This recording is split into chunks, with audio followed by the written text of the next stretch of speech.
একদিনের ব্যবধানে আবারও কেঁপে উঠল ঢাকা। ঠিক একদিন আগেই 5.7 মাত্রার ভূমিকম্পের রেশ এখনো পুরোপুরি কেটে উঠতে পারেনি রাজধানীবাসী। এমন সময় আবারও মৃদু ভূমিকম্পে কেঁপে ওঠে গাজীপুর জেলা।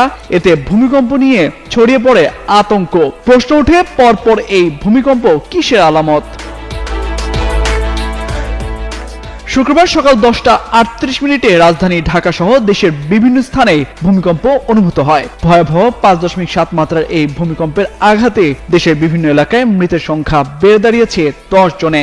আহত হয়েছেন 6 শতাধিক মানুষ। বেশ কিছু এলাকায় ধসে পড়ে ভবন, অনেক জায়গায় আবার বহুতল ভবন হেলে পড়ার খবর পাওয়া গেছে। স্কিন শুষ্ক রুক্ষ হয়ে যাবে বলে কি বাইরে যাবে না? জাস্ট 1 2 3 4 করো, স্কিনটাকে রিভাইভ করো। এছাড়া নরসিংদীর পলাশে ঘটেছে ভূমি ধসের মতো ঘটনা। এর ঠিক 24 ঘন্টা না পেরোতেই শনিবার সকাল 10:36 12 সেকেন্ডে ফের ভূকম্পন রেকর্ড করা হয়। রিক্টার স্কেলে এর মাত্রা ছিল 3.3। গাজীপুরের বাইপাইলে এই কম্পন রেকর্ড করে আবহাওয়া অধিদপ্তরের ভূকম্পন পর্যবেক্ষণ ও গবেষণা কেন্দ্র। প্রতিষ্ঠানটির দায়িত্বরত পেশাগত সহকারী নেজামুদ্দিন আহমেদ জানান, এটি একটি মাইনর ভূমিকম্প।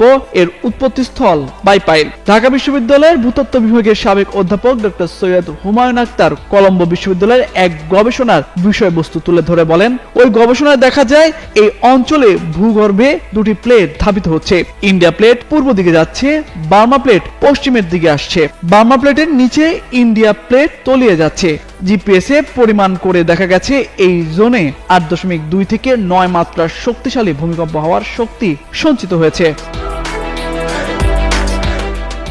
বাংলাদেশ প্রকৌশল বিশ্ববিদ্যালয়ের পুরকৌশল বিভাগের অধ্যাপক ও বাংলাদেশ আর্থকোয়াক সোসাইটির প্রতিষ্ঠাতা সেক্রেটারি ডক্টর মেহেদী আহমেদ আনসারী বলেন, ভূমিকম্পের ইতিহাস পর্যালোচনা করলে দেখা যায় 7 মাত্রার ভূমিকম্পগুলো 100 থেকে 125 বছরের মধ্যে থাকে, আর যেগুলো 8 মাত্রার সেগুলো সংঘটিত হয়েছে 250 থেকে 300 বছর পর পর। 1930 সালের পর থেকে এই অঞ্চলে বড় কোনো ভূমিকম্প হয়নি, কিন্তু অতীতের তথ্যের সঙ্গে মেলালে দেখা যায় এ ধরনের বড় ভূমিকম্প এই এলাকায় হওয়ার আশঙ্কা আছে।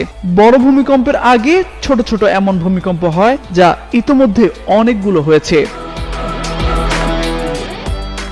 তামজিদ মির্জা, যুগান্তর নিউজ।